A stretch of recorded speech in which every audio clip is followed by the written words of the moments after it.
Welcome, everybody, for today's movie review. Went and saw a movie, one that I probably wouldn't have normally went and saw, but it really popped up on my screen. I had somebody really wanted me to go with them to watch this, so I did. We are talking, it's kind of a faith based movie known as Jesus Revolution. This movie is directed by John Irwin and Brent McCorkle. It's written by John Irwin, John Gunn, and Greg Laurie, who the book's kind of based around that. It was, taken after. This is actually based on a true story, and it's really based off of a Time magazine article back in the 1970s. The movie actually starts off in the late 60s. It's pretty neat. We get to see like the first moonwalk and things like that to help put it in perspective. But this entire movie is really based on two aspects. There's a Jesus loving hippie named Lonnie Frisbee, and he helps revive a struggling church. The church is the Calvary Church, and its pastor is Pastor Chuck Smith, played by Kelsey Grammer. They're struggling. They're very set in their ways. It's an older church, so there's not a lot of new blood that's coming in there. They're very stoic, and they're struggling. Well, Kelsey Grammer, his daughter, winds up bringing home this hippie, and she was just enamored by him. And the hippie, who is Lonnie Frisbee, and they're played by Jonathan Roumie, was fantastic. He's a very charismatic hippie. He's a street pastor, and Kelsey Grammer winds up sitting down and talking with him against his better judgment, and he realizes that this is an entire young generation who's being ignored by basically the entire religious establishment, and these young people are looking for hope. They're looking for answers, and they're not getting them anywhere, so they turn to drugs. Most people in his church, in Chuck Smith's church, believe that they are all drug users and bad apples and just plain hippies.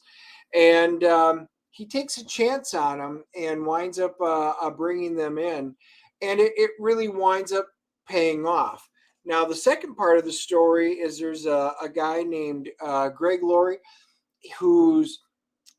he's having trouble with his own life. You know what I mean? He's got lots of problems, and his mother, Kimberly Williams-Paisley, she's drunk. She had left her father.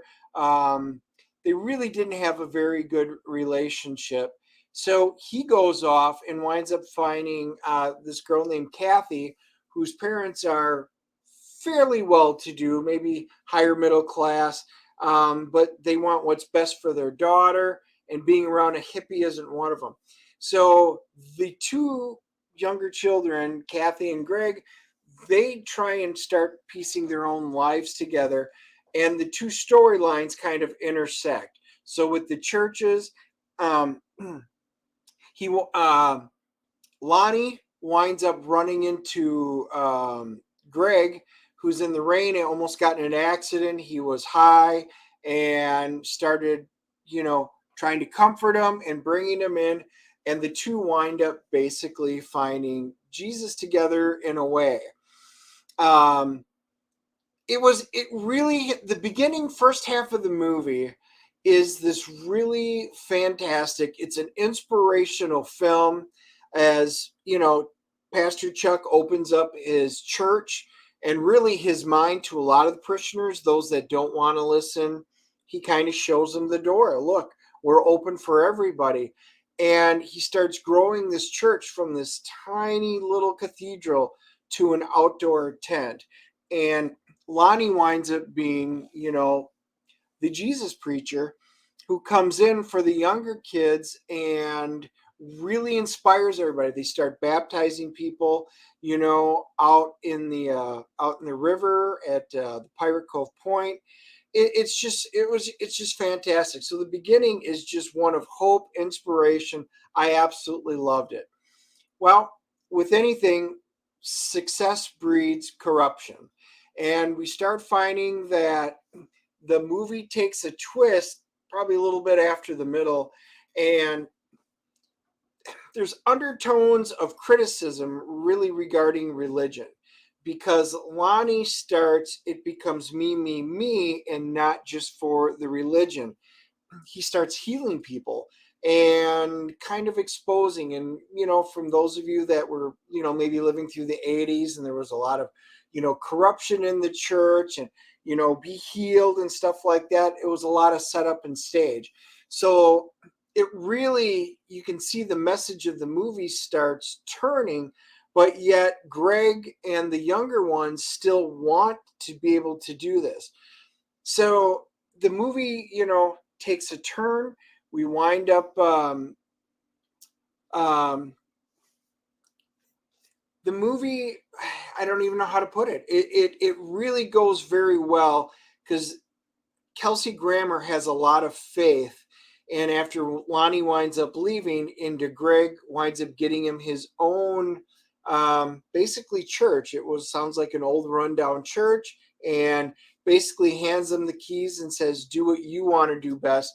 I need to go back to doing what I'm good at. But this whole revolution is, this modern revolution for religion. And it wound up being a fantastic movie.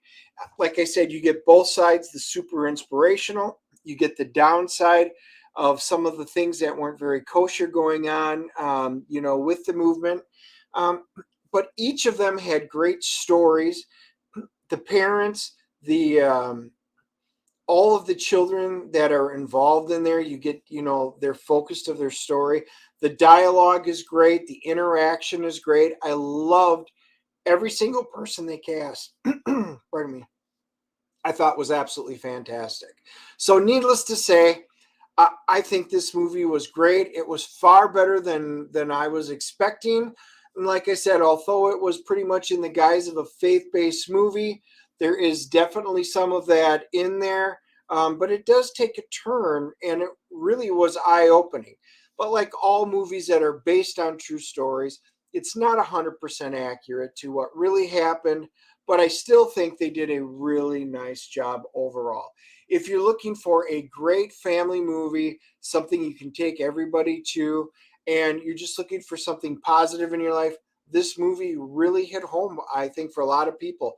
The theater we went to was a smaller theater, but it was very full, and there was a lot of positive reaction after this movie from everybody. I'm going to give this a CGC rating, which is how we do our movies, which is from 0.5 to a 10.0, a unicorn. I'm giving this a 9.4. I thought this was just an intriguing movie. I really loved almost every aspect about it. I was never bored, and I might probably watch this again sometime. So I would definitely highly recommend it to everybody. With that being said, I always like to figure out how everything else is going. Rotten Tomatoes has it at a 62 for the critics, but a 99% for the audience. So the audience really loves it. Like I said, it's great and inspirational. If you get a chance, give this one a shot.